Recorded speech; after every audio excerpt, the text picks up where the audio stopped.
ইউরোপীয় জোটের visa centre Delhi থেকে সরিয়ে ঢাকা বা প্রতিবেশী দেশে হস্তান্তরের অনুরোধ জানিয়েছে প্রধান উপদেষ্টা অধ্যাপক মোহাম্মদ ইউনূস। দুপুরে প্রধান উপদেষ্টার কার্যালয়ে ইইউ প্রতিনিধিদের সঙ্গে বৈঠকে এই অনুরোধ করেন তিনি।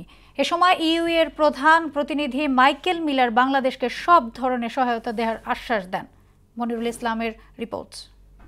ইইউ ও বাংলাদেশের সম্পর্ক আরও সুসংহত করতে ইউরোপীয় ইউনিয়নের ১৯ দেশের রাষ্ট্রদূতদের সঙ্গে বৈঠক করেন প্রধান উপদেষ্টা ডক্টর মোহাম্মদ ইউনূস।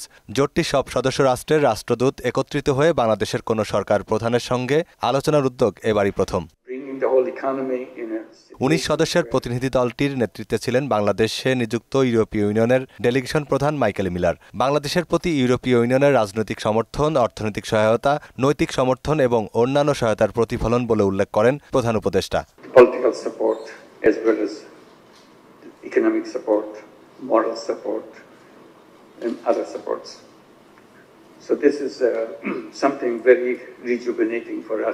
ভারতের সঙ্গে বৈরী সম্পর্কের মধ্যেই এই বৈঠক বাংলাদেশের জন্য খুবই গুরুত্বপূর্ণ। তাই তো ইউরোপের দেশের ভিসা সেন্টার ভারত থেকে সরিয়ে ঢাকা কিংবা ভিন্ন দেশে করার অনুরোধ জানান প্রধান উপদেষ্টা।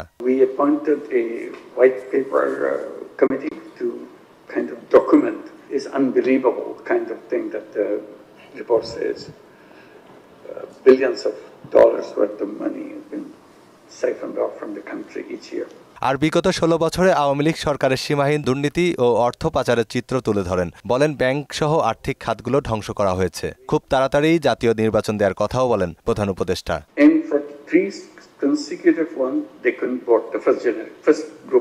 আর সংস্কার প্রক্রিয়ায় প্রধান উপদেষ্টাকে পূর্ণ সমর্থন জানিয়েছেন ইইউ প্রতিনিধিরা।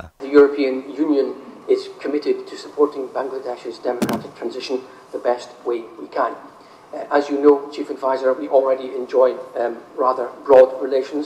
We do see strong potential for our partnership. নতুন বাংলাদেশ গড়ার লক্ষ্যে বর্তমান সরকারের পাশে থাকার প্রতিশ্রুতিও দেন ইইউ ডেলিগেশন প্রধান মাইকেল মিলার। মনিরুল ইসলাম, মোহনা সংবাদ, ঢাকা।